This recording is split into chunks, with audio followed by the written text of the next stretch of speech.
Good afternoon and welcome to the Appointment Subcommittee for the meeting of May 22nd, 2017.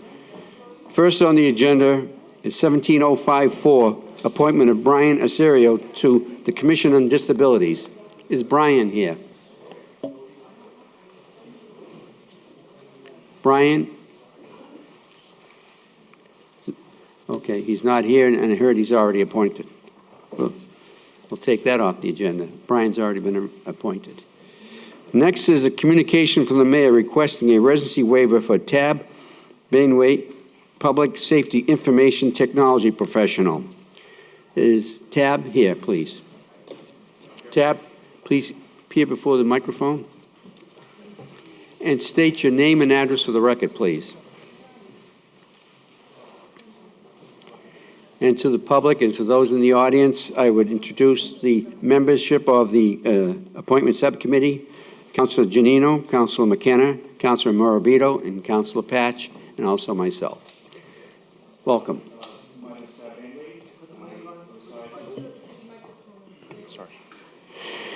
Hello, my name is Tab Banwait. I reside in 6 Banfield Ave, Saugus, Mass. And I'm here to seek waiver on the residency requirement for the IT professional position.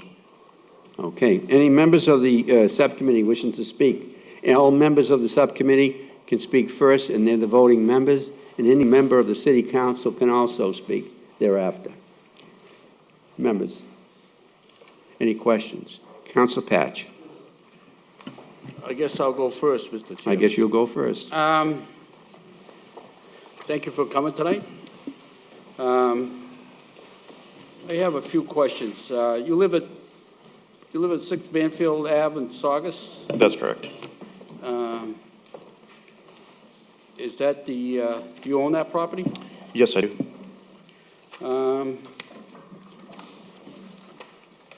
Are you planning on moving to Revere? Not anytime soon. I just purchased the home about 2 years back. I saw that on Google. It's a beautiful house, $700,000 beautiful house. Wow. It sounds like you have done your homework, Mr. Patch. I always do my homework. And that's why you also previously lived in Somerville and Malden, right? Is that correct? That's correct. Wow. And I have other questions for the people that interviewed you, but as far as you know, I previously went against at least the purpose. We're getting a little tired. I believe most of my colleagues and myself, are getting a little tired of people outside of Revere getting jobs. I'm sure you're very well qualified, and I'm just curious why 6 people from Revere who put in for the job, I don't know their qualifications, so I can't. All right. I can't speak on that. Certainly. I don't think you can either. So yes, but unless you were in the interview. Right, but I can speak for myself, sir. Okay. And I'll be happy to do so. So the reason why I applied for the job in Revere is for a few reasons. The first and foremost is stability, and second is the closeness, the proximity. So my past, I'll just talk a small bit about my past. I used to work for Putnam Investments for the last 15 years, 10 of which I worked as server operations. So I was handling all the data and servers in the back end. So these machines served everything from their applications to open the doors to run all the financial engines. And so I did that for 10 years. And I was responsible for patching, upgrading, deploying new servers. So I was in charge of their server side for the last 10 years. And prior to that, I used to work as a help desk, or rather desktop analyst, where I supported their legal team, which consisted of about 150 people, their property management, about 50 people, and their finance side, which consisted of about 250 people, and the HR, about another 50 people.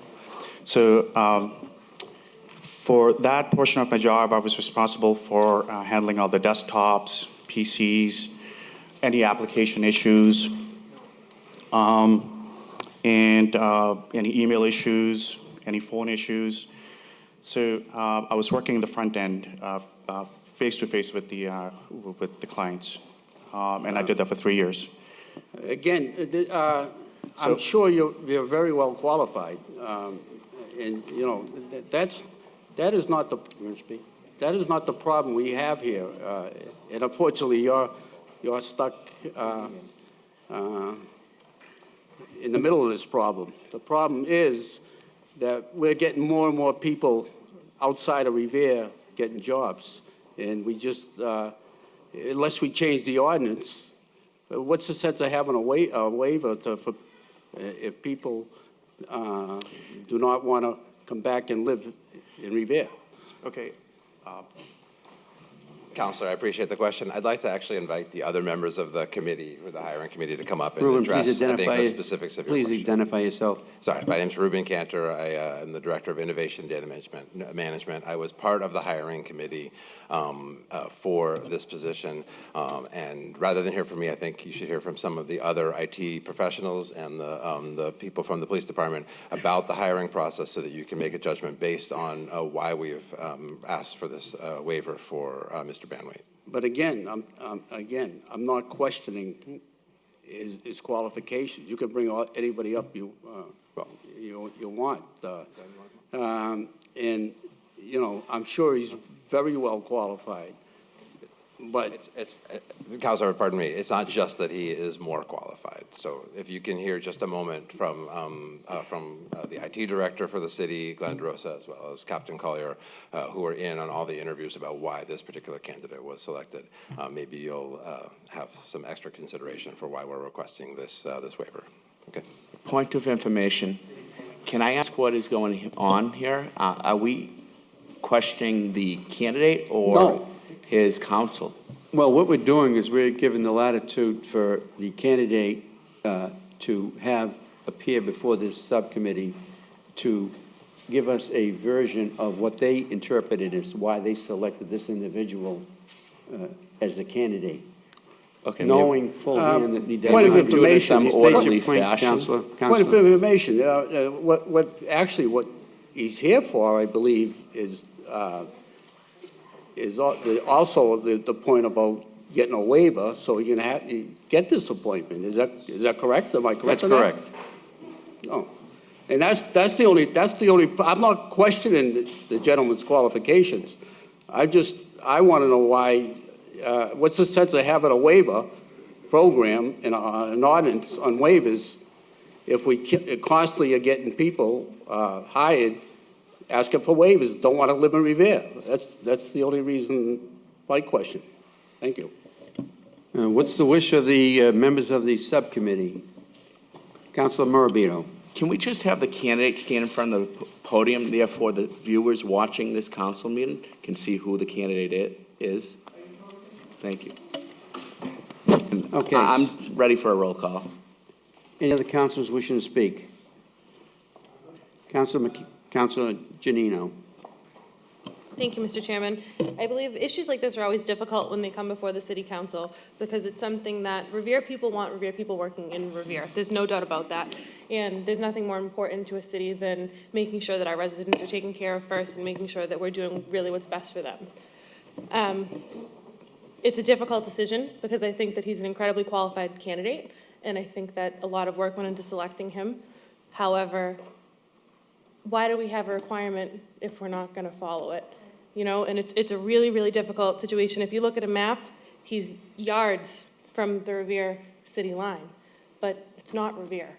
So I find it very difficult to support it because it's a very difficult situation for our city to be in. I think that we really need to be revisiting looking at Revere people first. I know there are extenuating circumstances where, you know, the Revere candidates are not the most qualified, or people from Revere don't apply. But it's difficult when the council's put in a position where we're kind of backed into a wall that, you know, this is the most qualified candidate, but he doesn't live in Revere. So it's tough, but, you know, our city doesn't support that right now. Our city wants to see Revere people. They don't want to see waivers, and we get a lot of backlash for it. So I know everyone's kind of afraid to talk about that tonight, but that's the issue, and that's what's on the table, and that's what we're dealing with. Thank you. Mr. Harris, may I have? Thank you, Councilor Giannino. May I have 2 minutes? I'm sorry. Certainly. I want to address the concerns, and I think that the concerns that you've raised are reasonable ones. But what we are, again, Ruben Cantor, Director of Innovation and Data Management, what we are talking about is our police department and our fire department having qualified people running the IT for those programs.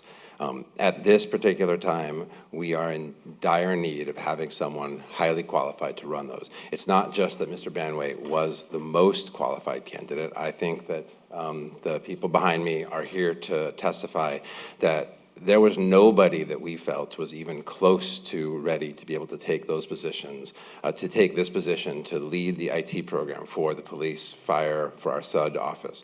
I apologize if there are people who know some of the other candidates, but we were the interview committee, and I think we were unanimous that we did not find a person, and we interviewed many people who was even at the level, and that's why we reposted the position a second time, to continue seeking a person who, at the salary level we were asking, would be qualified and able to take the position. And Mr. Banwait was the most qualified and the first person who was qualified for the position. Now, the reason I brought Mr. DeRosa and Captain Collier up here was to confirm that. I think they'll say basically the same things. And if you'd like to hear from them, I'm sure they'd be happy to say something. Well, I think there's no question about his ability and capabilities, and I think that that was well put by Councilor Patch. There are other councils who wish to speak. There's one thing that we all have to bear in mind, that we've been charged with responsibility by the people of Revere to do the best job we can possibly be. Absolutely. And one of the sticking points for our community is residency waiver. And I think we've been, as a appointment subcommittee and as a council in the year of 2017, we've been very generous in our, and it's, you know, it's an election year, and all of us will be applying or reapplying for our positions, and we'll be put in a position to, what do we do? Do we do what we think is best for the city? Do we do what our constituents ask of us to do? You know, so it isn't like it's cut and dry. Right. And I know that some of the councilors, and in speaking with them, not to find out how they're doing or what's their opinion. And their opinion is, one, that they have concern based on the electorate has told us clearly, stop with the residency waivers, stop with that. And, you know, so this gentleman is coming in before us, highly qualified. No, Yeah. There's no question about that. No question. But then we have the mindset and the cap to put on that says, what do the voters and what do the citizens of Revere want? They want a job opportunity, and they're saying, again, because you want the best qualified, you're not providing a job for one of our own. And, you know, I think years back, if you'd lead to, and you live in Boston, Ruben. I do. Mayor Menino made a drastic mistake. He took on that vision of placing these very highly qualified people, but then he got it handed to him, and he never did it again. He never did it again. And he was successful. Why? Because he went by the wishes of those he represented, those who voted for him, those who he serves. He serves as a person at their leisure, their vote, their confidence. And so initially he broke that confidence, but then he didn't take very long to find out that he changed it. Can I make just a point of information real State your quick? point. Ruben just made a point that I don't believe, I don't have knowledge. I know all we got was a communication that there was 6 residents from Revere. I have no knowledge of who those 6 people are. I don't know if any of my colleagues do, but I'm not.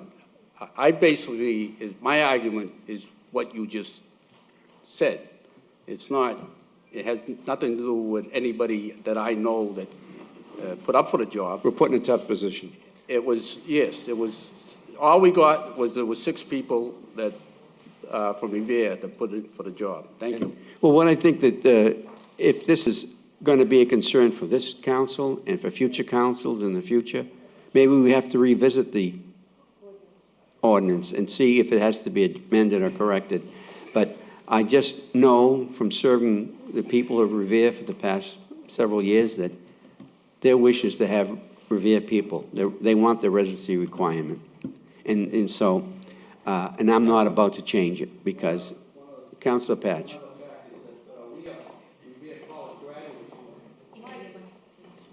Sorry. We have college graduates with $150,000 in debts, college debts without jobs. I mean, I can't believe that that we can't Thank you, find Ken. one from Revere. May I respond to that? Councilor Powers. Councilor Powers. Thank you, Mr. Chairman. I'm of the opinion myself that maybe the residency rule should be eliminated, okay? Now, I know that's not going to be popular with many people out there, but I didn't get elected to be popular, okay? I got elected to carry on the duties that I was entrusted with by the voters of Ward 5 particularly. You know, for years, I've watched people in this city be appointed to positions because they knew a mayor, or they knew this one or that one, and many times they were qualified, very well qualified. But there were occasions when they weren't.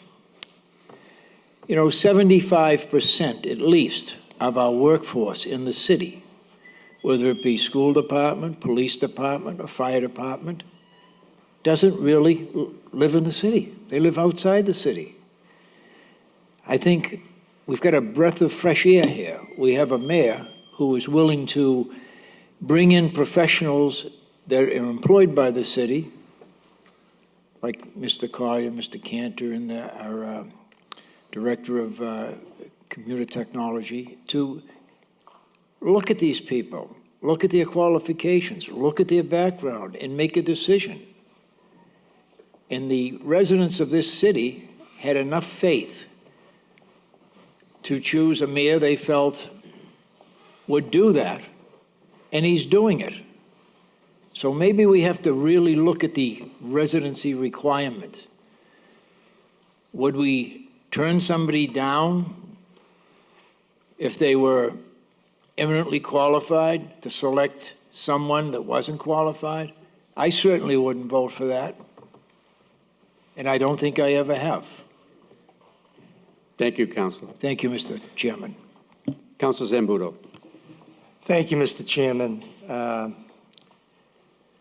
been up here many years. I always tell the truth. I never tell anything different during an election year, or I never play for votes.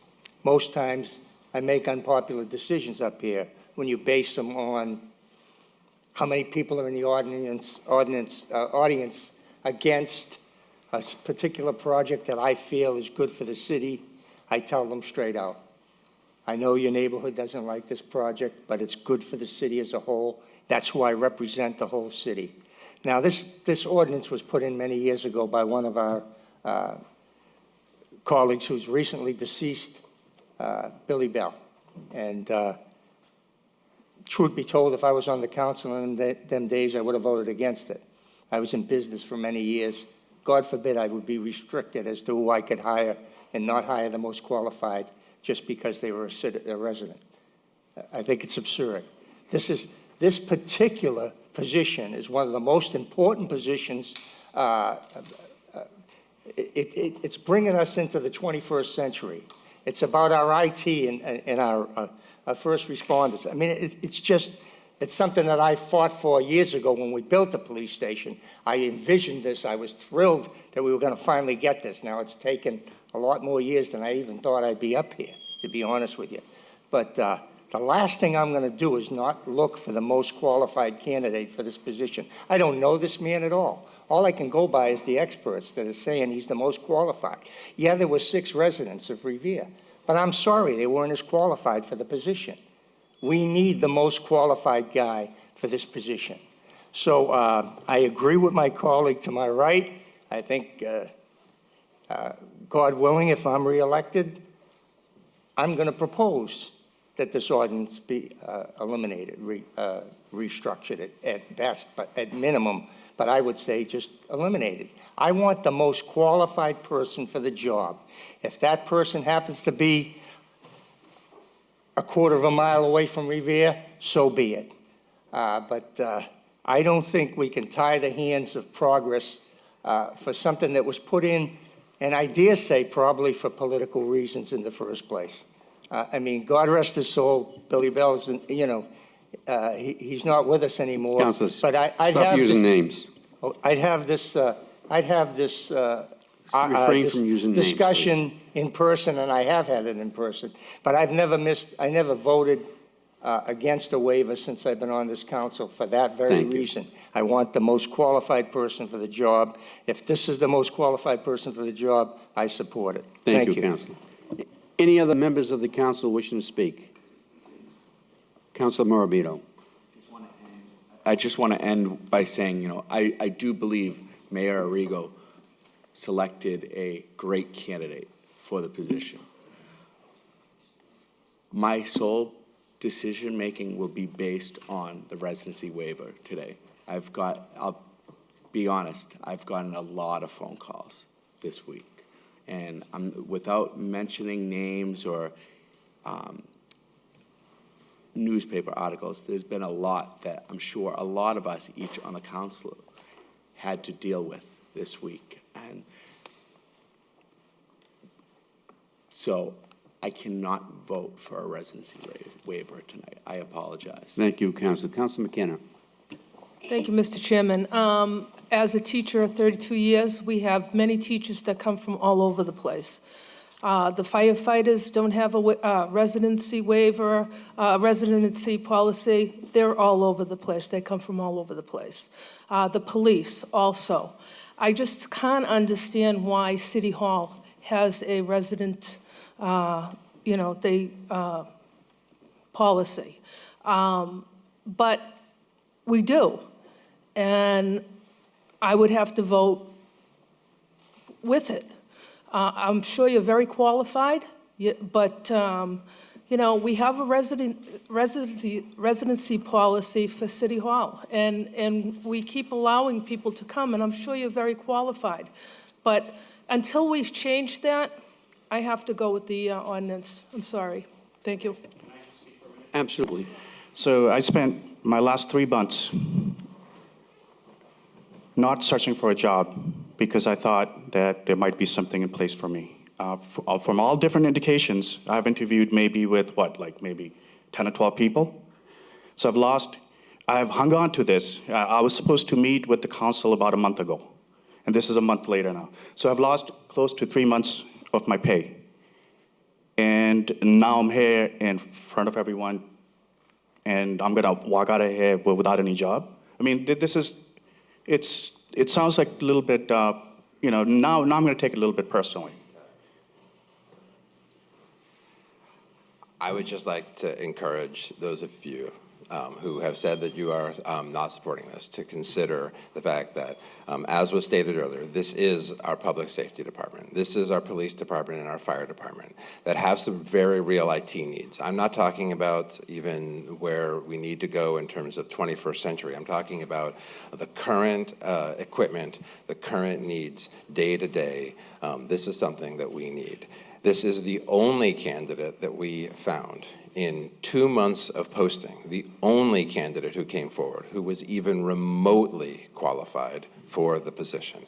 So I understand, and I am extremely sympathetic to the fact that we have an ordinance on the books. It is an important ordinance, and we can save the conversation for another day as to whether to have the larger discussion about the ordinance in general. I'm not here having the discussion about that in general. I'm here because our police department, our fire department, our substance use team has very real needs today. This is not a position where someone comes out of college and knows how to do the job. The questions that we asked the candidates were detailed questions about things that are above my head. I would repeat what they were, but I don't even understand them because they are IT specific, and if you want Glenn to get into the details, or John Ferrara from the school department, I'm sure they'd be happy to do so. But I am telling you right here that we do not have another candidate from Revere in 2 months of posting, and we looked for one. We put this out in a lot of different corners. We need this for our public safety, and I'm asking you to think about that when you cast your vote, because this is more than just whether it's important for the residency. This is about our public safety. All right? Thank you. Well, it seems to me like we have a serious problem before us because we are torn in between. Would it be incumbent upon me to offer out that we table this and have further discussion, maybe with the mayor and his administration, and maybe get a review of the candidates who came forward and see the lack of education and professionalism that they had? Mr. Chairman, point of information. You're not part of the subcommittee information. at this Okay. time. I'm talking members Point of the of subcommittee. information. State your point, I Councilor. believe, based on what the candidate who was here this evening said, he wasted a lot of time.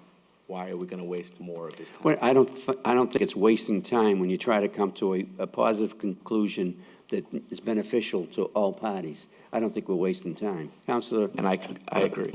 Thank you, Councilor Guinasso. I do, I'm a human, so when Mr. Banwait came up here, I'm not in the committee, on the subcommittee, but I am a human, and I understand where you're coming from, and I understand that you take it personally, but realize we do have a lot of residents in the city that take it personally as well.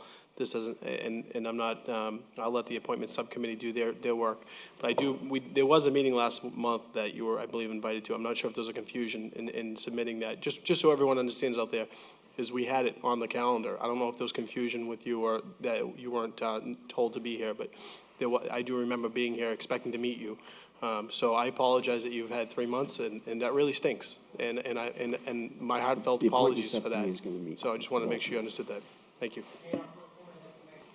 State your point, Councilor. My point is that the only people the residency requirement affects is City Hall employees. Doesn't affect DPW, doesn't affect police. Well, then you're fire. talking that we have to revisit the thing, but I don't think we're Positive. revisiting it during the middle of a discussion is at the proper time. I think your direction was probably the right one to table it. We can table it and discuss, but I'm asking the members of the I'm Yeah, speaking. no, I'm not on the committee, and I'm I asking appreciate the them- latitude. Thank you, Councilor. Thank Members you. of the subcommittee are, again, Councilor Giannino, McKenna, Morabito, and Patch. I'll go in order. Do you want to table this, Councilor? Councilor, Chairman, may I I'm make some torn. information? Point of Councilor- information. Glenn? Can I just, this position is going to be moved under the police department. I'm sorry? This position is being moved under the police department's payroll. So whether or not that affects any of this outcome, I just wanted to make that known. Well, hold on. We don't know that you're saying, and you're saying, we don't know it. I didn't get guidance from the city solicitor. I suggest very strongly, is 2 weeks going to affect you that much, sir? Absolutely. I'm currently on COBRA, paying about $2,000 a I month. understand. No, I understand it. So yes, it is going to affect me. Yeah. Well, then I'm going to rely on the wishes of the subcommittee. Okay. And ask for a vote. I have thought processes, either we vote it up or down, or we extend it for 2 weeks. Councilor McKenna. I understand that that's not an option, but for me, it would help me. And it would, as you said, it could be under the police department, so that would rule out the residency. Well, the point I think So- is, if this was the process, why do we wait so long to make this determination that it's going to be in the police department's budget? The upcoming budget. So that's effective July 1st. What do we do in the interim? It's only May. We have a month and a half to go before the fiscal year ends. Mr. Chairman, can we hear from Mr. Banwait to see if he's willing to wait 2 weeks? I already asked him. He said no. Okay. State your name and address, please. John Farrar, I'm the IT director for the school department.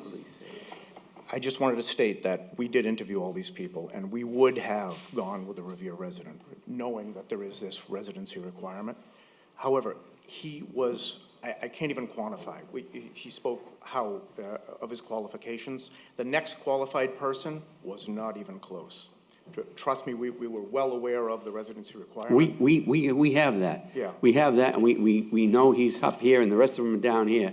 But we also have an ordinance that we're talking about violating again. And we have a responsibility to the electorate who put us here to make these decisions. That's all we're going to do. This gentleman sounds more than qualified. I mean, there's nobody going to here suggest otherwise. Right. Members of the subcommittee, I'm going to take it in terms of a vote. Do you want to table this, vote on it? Well, I'm going to ask Councillor Giannino first. Mr. Chairman, I really feel like this is like a Can you hold on? no-win, no-win situation. I feel terrible for the candidate that's stuck here in limbo, that's been going through this for months. However, I think it was almost done prematurely. You know, this is a position for the police department that was only filled for 6 months prior, and then it was vacant. So, you know, maybe it's something that should have waited for the next budget to be even posted on, because now we're in a tough position where we have the residents who are upset with us that we're even considering an out-of-Rivera candidate, where it's a position that might not even be that needs a residency waiver. So it's a really unfair position, and I truly feel bad for the candidate, because as someone in the job market, it's not fair to be put in limbo like this for this long, and it makes our city look terrible. I'm waiting for a motion from the subcommittee. What direction? Of course. Vote on it this evening? Is there a vote? Is there a motion to vote on it right now? Up and down? Table it. Vote to table. Can I get some information on that? Councillor Morabito. Mr. Chairman, I'm asking for your advice. Sure. Not your information, some information. So if the candidate is not willing to wait, why are we tabling it? I'll ask you one Maybe you other can- time, Councillor. Mr. Banwait, are you willing to wait 2 weeks? 2 weeks and no more. I'm sorry? 2 weeks is fine, thank you. You know, you're given an ultimatum here. You just directly said, you've got to be a little bit considerate of our situation here. And I don't think you're taking sense. I understand your financial position because I deal with it every day with people we work with. I understand about Cobra, and I know the expenses of healthcare, and I know how important it is to all. But your responses, sir, so far tonight has been pretty crisp. You've been quick with the responses, and I overlooked a few comments. And I know you're qualified, but don't be too qualified, because then it hurts you. Members of the... Mr. President, can I just make a quick comment? Captain. Can we have his address, please? Captain Dennis Collier, 400 Revere Parkway. Mr. President, we all know his qualifications, and it is truly not even close compared to his competition. I think all we're asking for here today is a waiver of 30 or 40 days until the fiscal year begins, at which point he will become an employee of the police department, and it will be a moot point. So if the council could find their way clear to just granting a very brief waiver, I can't emphasize enough that public safety rests upon this position. And we'd appreciate your consideration in that matter. It's a very brief 30, 40-day waiver we're asking for. Thank you, Captain. Councilor Patch. I make a motion, we vote on it, Mr. Chairman. Council on the floor before the subcommittees vote on it, and I'll take the roll call. Councilor Giannino. No. Councilor McKenna. No. Councilor Morabito. No. Councilor Patch. No. And the chair, no. So this will go off to the committee of the whole this evening with an unfavorable finding, and it doesn't mean that the rest of the council is going to say the same. And obviously, it's your best interest to stay in attendance. And to make a footnote comment, Captain Collier, I think that those comments, had they been said earlier, I think would have been helpful, because I think that that's the crux of it. If you're talking 40 days, But the wish of the subcommittee is the way it is, and we'll look forward to the vote on it this evening. Thank you for your attendance at today's meeting.